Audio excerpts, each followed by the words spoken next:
If you've been looking for something to do with your sourdough discard that's not just another pancake recipe, this is going to be your new favorite. Today I'm showing you how to make cinnamon toast sourdough banana bread, and here's what makes this special. We're coating the entire pan with cinnamon and sugar before we add the batter, so you get this incredible caramelized cinnamon toast crunch on every single bite. And of course, we're putting that cinnamon toast crunch on the top too. This sourdough discard adds moisture and just a hint of tang that makes this taste way more sophisticated than regular banana bread. Plus, I'm gonna show you the same day version and also how to do an overnight ferment if you want even more flavor. And we're making mini loaves because, let's be honest, more surface area means more of that cinnamon toast crust per bite. If you've got some sad bananas sitting on your counter and sourdough discard in your fridge, you can make this. Let's get to it. The first thing we need to do is prep our mini pans. Now this recipe is gonna make 4 mini loaves, so I've got my little mini loaf pan here. If you don't have mini loaf pans, you can use a standard size loaf pan, but we also want to preheat our oven to 350 degrees Fahrenheit. So get that oven on and preheating, and then I've got my mini loaf pans here. I sprayed them generously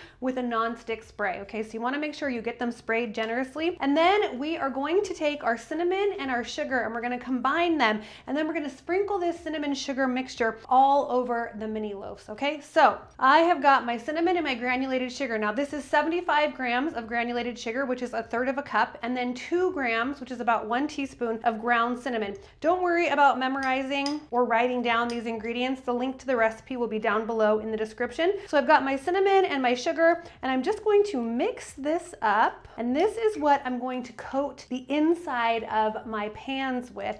And then when this bread bakes, you're gonna get this caramelized, crunchy coating all over the bread. It is absolutely delicious. It's my favorite part. Once you've got your cinnamon and sugar mixed up, you're gonna take a spoonful or so and sprinkle it in your loaf pan. I'm gonna go through and do that to all 4. Now you have a generous amount of topping. I'm gonna go through and put another spoonful in, and then I'm gonna show you how to coat these pans, okay? So what you wanna do is take your pan and kind of tilt it and tap it. And the goal is to get this cinnamon and sugar mixture on all 4 sides of your loaf pan, which is another reason why you need to make sure that you spray it pretty well with your non-stick spray. First one done, and then just take the excess that's left in your loaf pan and put it back in the bowl, because what we're gonna do with this is sprinkle it right on the top of our bread before we bake it. This is what the inside should look like. It's nice and evenly coated with my cinnamon and sugar mixture. So let me get going on the others. And it's kind of smart to do this over the other pan. That way it can just fall right into that other mini loaf pan. All right, last one. All right, I've got all 4 of my mini loaf pans fully coated in that cinnamon and sugar mixture. Now this is gonna create this caramelized cinnamon toast crust that honestly is the best part of the whole loaf. So don't skip this, and make sure that you keep the extra cinnamon and sugar topping, because we are gonna put that on top right before we bake. The next step is to mash your ripe bananas. Now you're gonna need about 3 medium-sized bananas. That's about 300 grams. And the riper, the better. Those black spotted bananas that have been sitting on your counter that everybody else throws away are gonna be perfect for banana bread. So let's get these peeled, then we'll get them mashed. When they're really ripe, they're very sweet, which is what we want in this banana bread. Now I had 2 that were really ripe and 1 that's kind of ripe, so we're just gonna make this work. If you don't have ripe bananas, you can put them in your oven at 300 degrees for like 15 minutes. That usually does the trick, but these are okay. So I've got my bananas here. I'm gonna mash them. And you want to mash them pretty good. I do leave a few chunks in there just because I think it's kind of nice when you have the banana bread and you get a little chunk in there.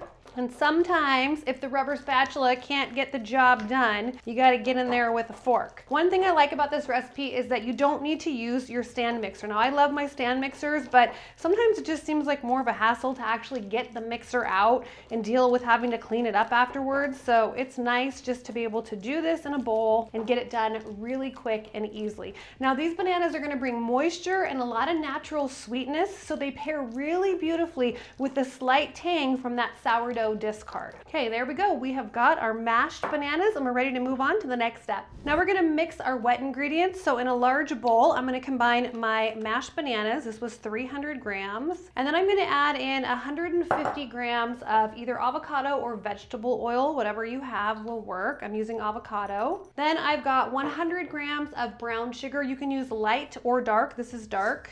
And then we've got 100 grams of granulated sugar. We're gonna add in 2 eggs and 2 teaspoons of vanilla extract. So let me get that vanilla extract in. And then let's get these eggs in.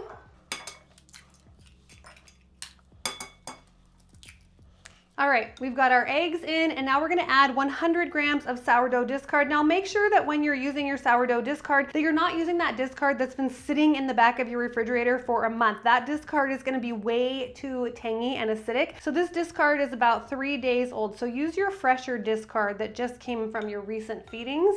And that is all of our liquid ingredients. And now I'm gonna mix this up. It can take a little bit of time to get that sourdough starter incorporated. That's okay, just keep mixing. You can see the little chunks of banana that we still have in there. I think that looks great. And you just want to mix until everything is really well combined. And we've got a nice batter here. If you want the printable version of this recipe with all the measurements and all my notes, you can download it from my website and I'll link it below for you. And if you're building up your collection of sourdough recipes, make sure you're subscribed. I've got tons of tried and true recipes, all with step-by-step instructions. If you ever run into any sourdough issues, chances are I've made a video about it. Definitely check out my other sourdough videos. All right, let's keep going. Step 4 is when we combine all of our dry ingredients and then we will add them to our wet ingredients. So I've got 2 cups or 240 grams of all-purpose flour, 6 grams or 1 teaspoon of baking soda, 6 grams of salt, which is also 1 teaspoon. And then I've got just a little bit of ground cinnamon. So this is 2 grams, which is about half a teaspoon.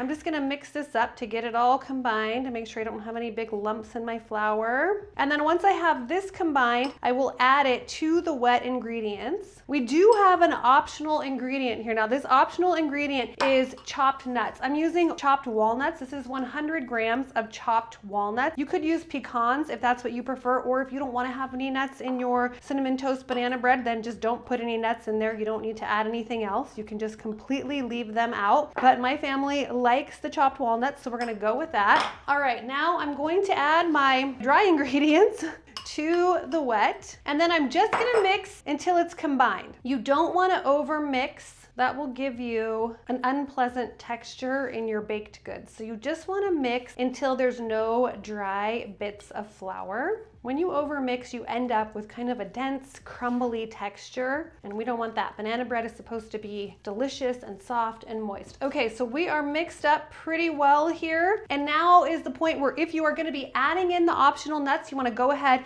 and add them in here. Fold those in a little bit. It already smells so good. All right, that's it. That is our cinnamon toast sourdough banana bread batter. We are all done. What did that take us? 10 minutes. And now we're gonna get to filling our pans and baking. Now we come to the part in the process where you have options. If you want to do a long ferment on this batter, you absolutely can, or you can do the same day bake. I'm gonna do the same day bake, where I will bake these at 350 degrees Fahrenheit for about 30 to 35 minutes. But if you want to do the optional overnight ferment, what you would do is cover your bowl, put it in the refrigerator for 8 to 12 hours, and then you can just bake these tomorrow, okay? The overnight version develops a little bit deeper flavor, and that sourdough tang will come through a little bit more. So you have to decide what you want. Both are delicious. It just depends on whether you want your cinnamon toast banana bread today or tomorrow, and if long fermentation is important to you. But because I've got a line of family members already standing outside the studio waiting to eat this bread,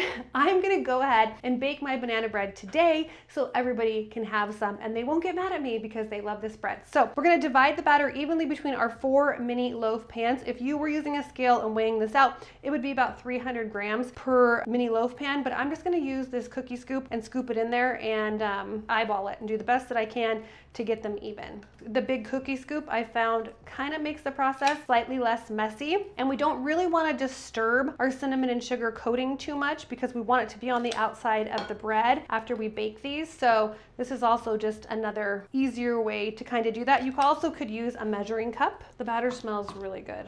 I'm tempted to kind of taste it, but even though there's raw eggs in here and I know I shouldn't. Now, once we get these filled, we're gonna bake them for about 30 to 35 minutes.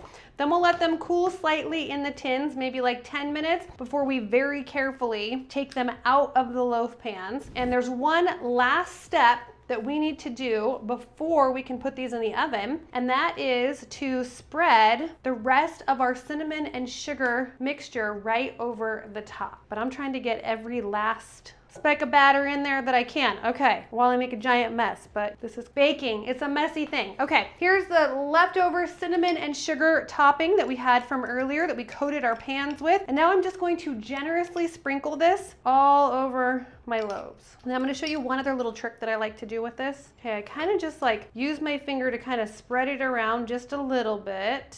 And if you don't touch the actual batter and you're just touching the cinnamon and sugar, you don't get any batter on your fingers. I feel like this one got gypped a little bit. I didn't put very much cinnamon and sugar on there, but that's all right. Maybe that'll be Mom's and I'll just eat that one myself. I'll take the worst one for me.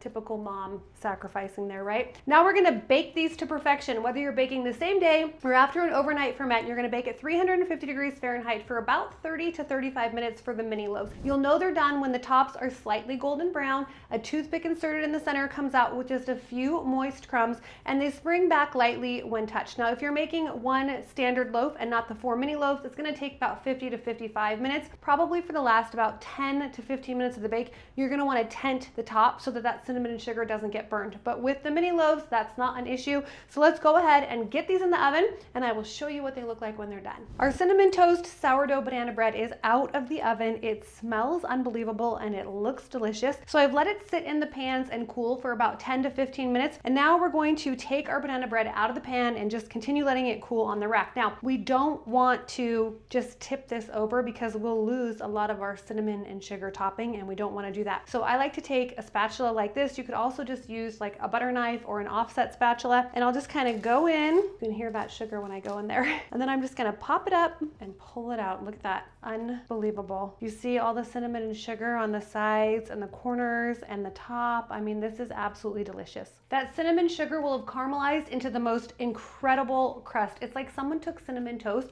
and made it into banana bread.